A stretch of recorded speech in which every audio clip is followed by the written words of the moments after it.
Hi, welcome back to Velo News TV. I'm Neil Rogers here at Slipstream Sports headquarters with Jonathan Vaughters. Jonathan, so much to talk about with your program. Seems like things are changing, or you're adding new elements week by week almost. We have on our website right now a story about the grant program for junior teams, junior development programs. Let's start with that. Yeah, I mean, it's not, it's funny, we are changing a lot, but it's stuff that we've been working on for a long time to try to get up and running. And this team started out as a very small 6-rider junior/U23 development team. And, as we've grown, we've realized that, we still have to keep our roots in that. And that if we don't keep our hands involved in sort of the junior development, U23 development world, then we're not going to be, we're not going to have the team we want, 5 years from now, because that talent, will not have been able to find places to come through the ranks. So, we're doing a couple of different things. One is a very shotgun approach, meaning that we're trying to get funding and help and sponsorship to as many teams that are supporting junior riders as we can across the U.S. And this fund is basically for any team out there that wants to have Slipstream and a little bit of Argyle on their jersey, and they want funding for the team. Of course, we want this funding to be directed at their junior riders, and the way that we're going to judge these applications of which teams get sponsorship from Slipstream and Chipotle and our other sponsors and Felt, the way we judge that is by how active they are in developing their juniors, and how their junior riders are racing, and how their junior riders are as community members, and so on and so forth. And so that's how we're deciding it. And it's a real fun thing, because I think, we'll be able to, as opposed to just impact a team of 6 to 10 guys or whatever else, we'll be able to impact, potentially 1,000 riders across the U.S. Of course, it's going to be fairly dispersed, and we'll definitely be able to give some solid funding to some top tier teams that have really proven that they can do a lot with a little in helping juniors. Now, how are you? I mean, it looked from what I saw, is it sort of set up like a contest? I mean, there's different tiers, and you can get was it $5,000 as the top level of support, and then $2,500. So, I mean, how many teams can get which levels, and who's going to make those decisions? Well, I'm going to be the one making the decision as to which teams get it, for the most part. I mean, of course, we'll have help from Alan and Doug and Beth. But it's going to be, basically, we have 2 teams that are getting $5,000 grants, plus a lot of other sponsorships, like I said, from Felt and a lot of other sponsors, Giro and so on and so forth. And then there are, below that, there are 4 teams that are going to get the $2,500 level of sponsorship. And then below that, there are 19 teams that we're going to basically just, set them up with a lot of goodies. Right. And basically all we ask in return is just that they, they wear the Slipstream logo on their jersey, and they design that into their 2008 kit. And, and that they use this help to help the juniors on their teams succeed. Well, it's an interesting way to sort of keep the development theme with the way this team started 3-4 years ago. I mean, you look at guys like Ian McGregor, Timmy Duggan, guys who've sort of come up with the program since the beginning, and it's an interesting way to keep that going. I'm curious a little bit, you and I were talking before the camera was rolling about a U23 program that you guys have for next year as well. I know this year there was sort of a setup between USA Cycling and VMG, where the guys were racing as VMG here in the States, and with the U23 program over in Europe. Sounds like that's evolving also into a bit of a development program with Slipstream. Yeah, we're going to have a 6 or 7 rider team next year. It'll be called VMG Felt. It's an amateur U23 development team. The sort of the core of that team is, going to be guys that have come through our program, like Danny Summerhill and Taylor Finney. Taylor's not quite a U23 next year, but he'll be plenty ready to race with the seniors, in the U.S. circuit. So we're going to stick him out there with the U23 team most of the time. Some of the other members, we're going to have Daniel Holloway, is the U.S. National Elite Criterium champion, is going to be there. We're looking at a bunch of other guys, that have done well in Europe, like Peter Salone is another guy who's, done well in a lot of the junior cup races over in Europe, and he's going to be a part of it. But anyway, it's a team that is, it's amateur. The riders are always available to the national team. We're basically just giving them a home to race in the U.S. and support in the U.S. Availability to go to training camps with pro riders and so on and so forth when they're domestic. And then when the national team needs them to do, stage race in Europe, then off they go. So it's really, it's just a project that we wanted to undertake to just make sure that these guys have, that they don't just when they're not in Belgium racing with the U.S. national team program, that they aren't completely on their own. So it's interesting because the name Slipstream is not a part of VMG Felt. Obviously, Felt is your bike sponsor as well. But, I mean, who's going to be overseeing this? Is this going to be sort of the VMG management from this year, or is this going to be Slipstream, or is it going to be shared? Well, we're overseeing it, but we've hired Chan McRae as domestic director for next year, and he's going to be overseeing that program. So, and he was overseeing it this year as well. So, he's going to be running the program. He knows the guys really well. He's also going to be the director for the pro team at some big races in the U.S. next year. So it's a good fit, but he's the one in charge of that. Gotcha. We're going to see Argyle and these guys as well. Oh, of course. I mean, it still is a Slipstream team. It's just that the VMG wanted the title sponsorship of that along with Felt, and so we're giving them the exposure they want. You mentioned Danny Summerhill and Taylor Finney, and it's interesting because these are two guys who are local guys here in Colorado. Taylor lives here in Boulder and Danny in Denver area, but both taking medals at the Junior World Championships this year, and it's kind of interesting. I mean, how much of it, obviously you can't quantify, but how much of it has to do with coming up through the sort of TIA Craft Slipstream program, and how much of it maybe has to do with just sort of being here at altitude or being part of the Colorado scene or whatever. But talk a little bit about the potential for these guys. Well, it's actually the 5280 program. Sorry, 5280. They can, but it is, it's all part of it. But anyway, I think that, we're not doing anything, super fancy with the junior team or the U23 team or whatever else. It's just taking care of the basics and letting the guys have exposure to, they're being close to a pro team that's really pushing for the top. And I think that just sort of by osmosis, they see, how hard those guys work and how much goes into making that team function, whatever else, and they want to be a part of that. So they're pushing themselves, a lot farther than they might normally otherwise. I'd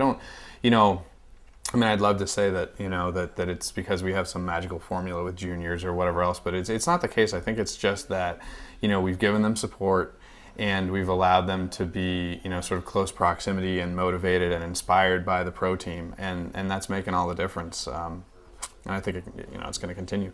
In cases with a guy like Taylor Finney or Danny Summerhill, is there a little bit of luck involved for you as well? It just so happened that these super talented kids were in the vicinity and were able to become a part of the program. I mean, these are obviously, I would say, probably the two most promising juniors we've seen in a long time from the U.S. It's 10, 15, 20 years or whatever. Yeah, long time. Yeah. Sure, of course it's lucky. But I've always said I'd rather be lucky than good. Sure. But at the same time, there's talented kids in high schools across the U.S. and there's a kid out there that would be greater than Eddie Merckx that is eating donuts right now and could care less about ever riding a bike. But so those genetics exist. But even though those genetics exist and they're out there, unless they're properly nurtured and they're exposed to an environment that it shows them the right way forward, it's not going to go anywhere.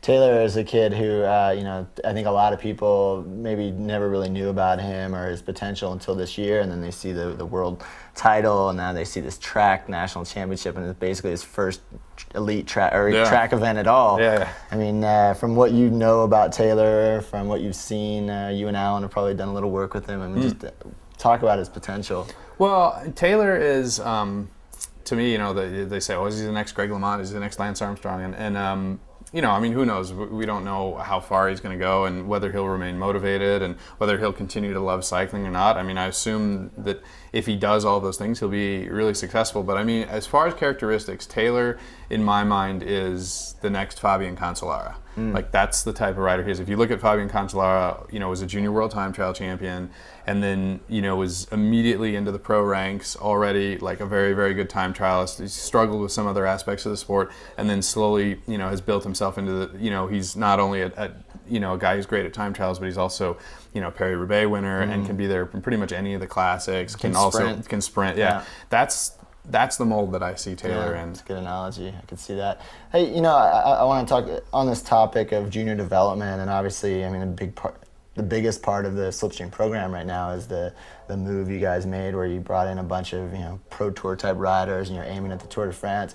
But about half the team remained, and about half the team is new for 2008. With all the development that you've put into this program since the early days, it had to be a little bit difficult for you to say goodbye to some of these guys. Talk to me about what that was like in the last few months. Business is business, and you've got your goals, but still, this has become a little bit of a family, I would imagine, for you over the years. Yeah, it wasn't fun at all. Basically, and ever since I, went into business with Doug, a number of years ago, we knew that this moment was going to come, and I've been, to me, at the start of this year, or even 2 years ago, I was thinking to myself, I want to have to bring in as few riders as I possibly can when the moment comes that we kind of have to make the exponential jump to the next level. And, and so we really pushed a lot of, our guys this year, and we pushed them a long way. It was like we were, pressing them as hard as we possibly could. And, some of them, didn't react to the pressure. Some of them didn't quite have, the physical natural talent to react to that level of racing that hard and that amount of racing. So the process, it really, it became, for the most part, very, very self-evident as to who were the guys that could go on to the next level and who were the guys that were just not quite there yet.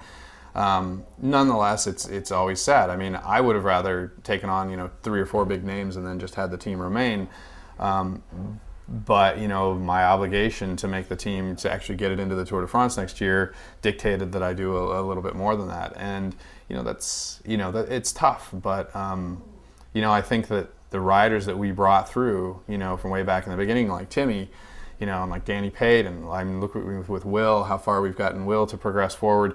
They're the right choices, and we're actually, if you think about it, we're going to have a whole batch of new Americans on the highest level of race, and I'm going to guess that a couple of them are going to make the Tour de France team. And, it's been a long time since we've just seen, 8 or 9 new Americans just boom onto the highest level. Yeah. And if we'd made this team any easier to get onto for 2008, and if we'd made the process any easier in 2007 and pushing them in these hard races and sort of forcing them forward, then they wouldn't be ready to do that. So even though it makes me really sad, that we had to lose a lot of these guys, to me it's really proud that we were actually able to get so many guys to the next level, because that just hasn't happened in forever. Talk about a few of these guys maybe making it on the Tour de France team. I don't know if you can name names, but obviously guys like Zabriskie, Van de Velde, Backstedt, Miller, all proven in the Grand Tours. Then you look at guys like Timmy Duggan, Will Frischkorn, or Danny Pate, who's leading the Tour of Chihuahua as we speak.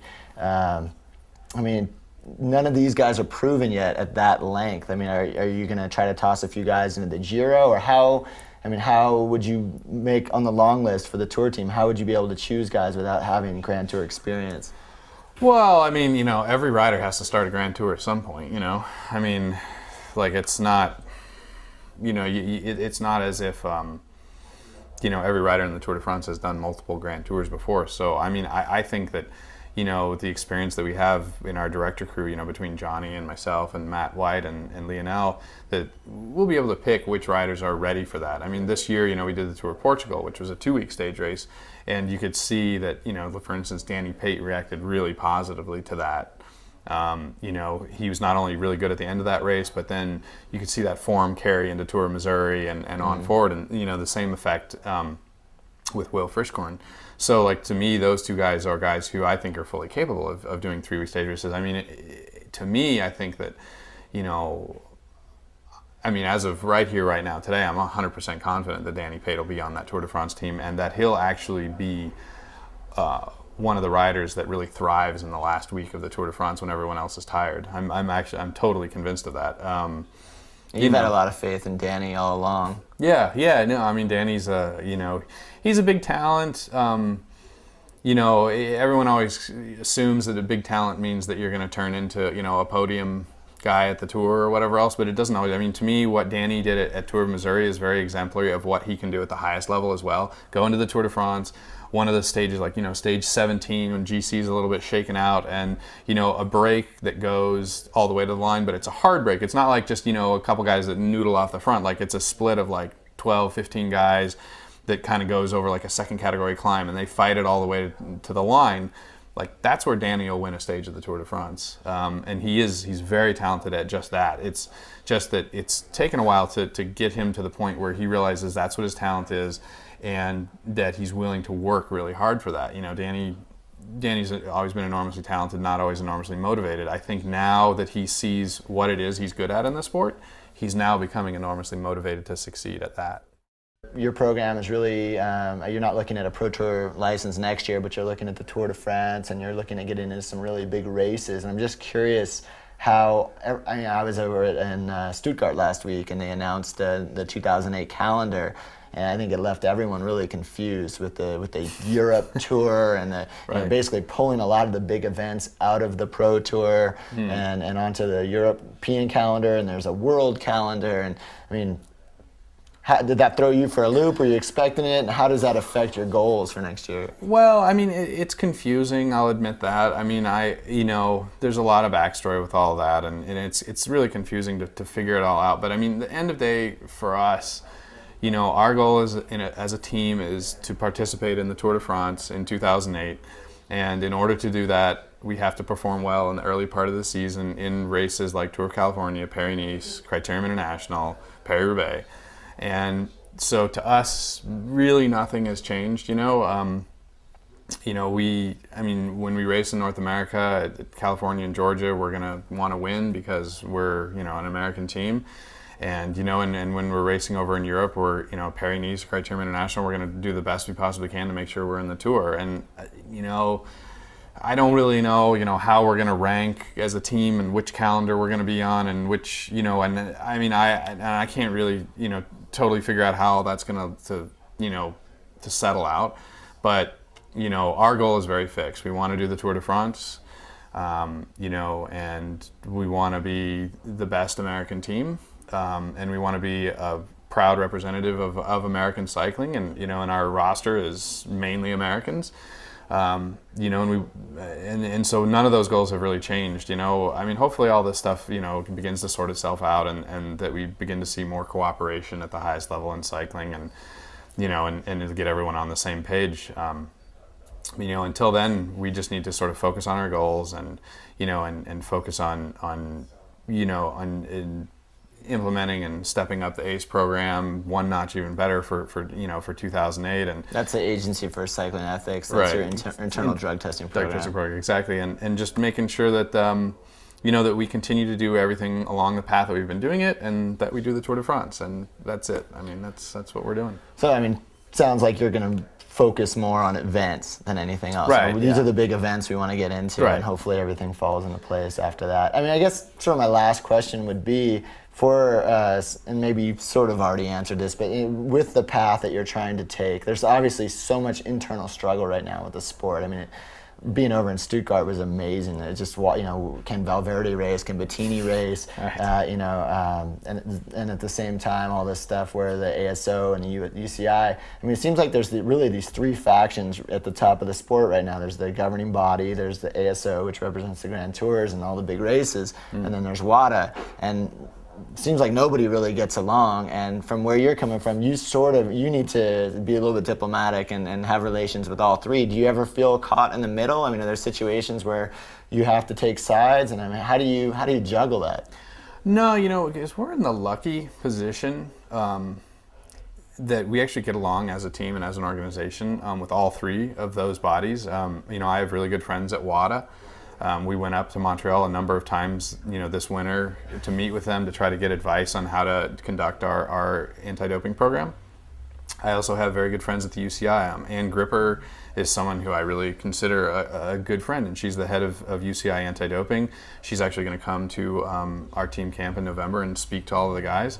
And then with ASO, Gilbert Lucerne and Patrice Clerc have been, very, very supportive of sort of the dream of this team.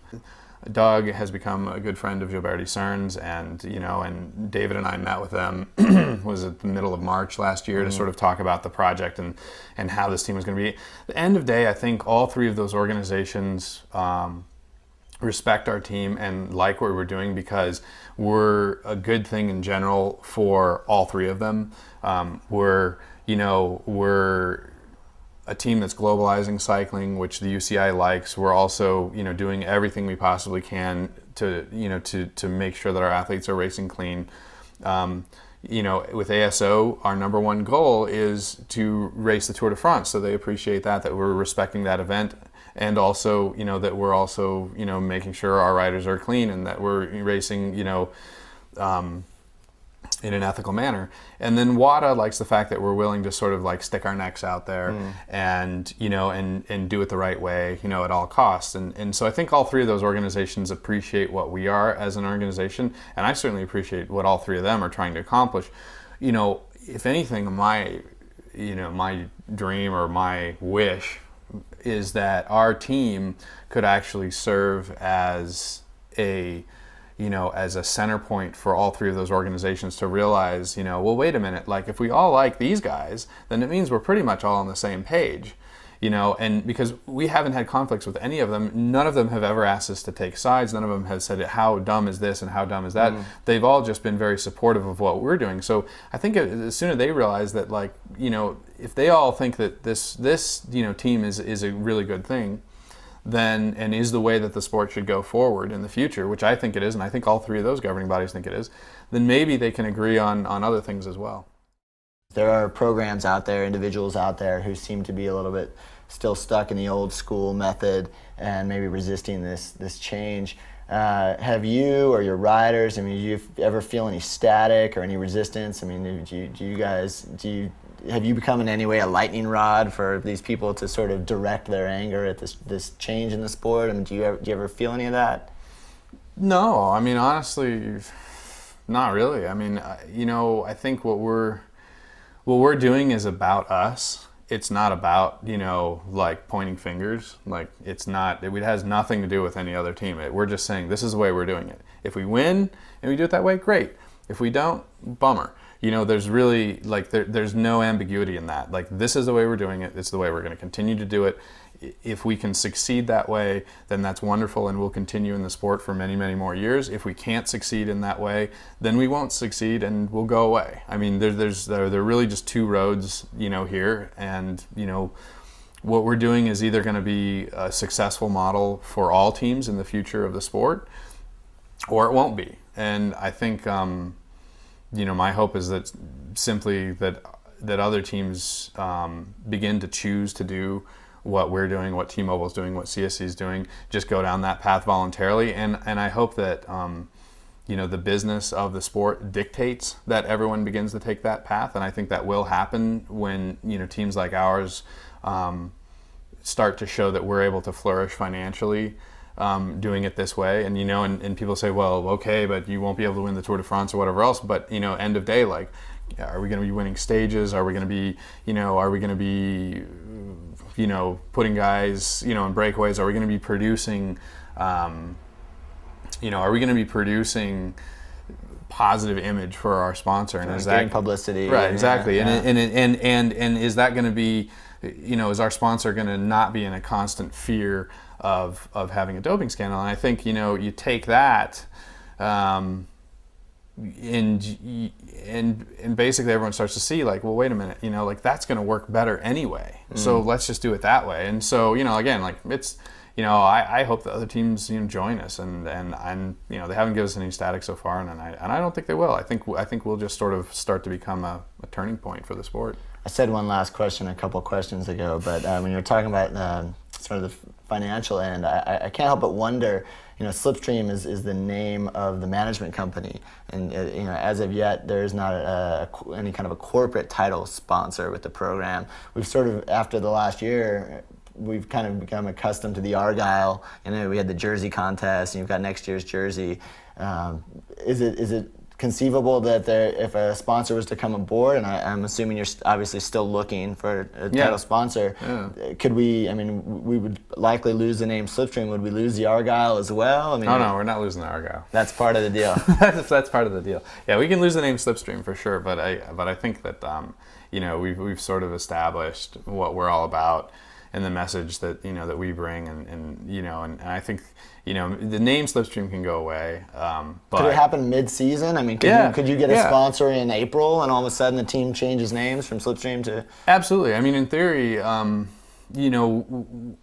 we can change at any point in time. It'll obviously be a lot of paperwork and so on and so forth. But if a sponsor wants to come along and they decide they want to be our title sponsor, 3 days before the Tour de France, if we can print the jerseys that fast, then we're okay with that. We're in a unique position in that our finances are not dictated by a sponsor, but we need that to survive long term. So if that relationship, that sponsor shows up, in April, great. In January, even better. In July, good enough. So.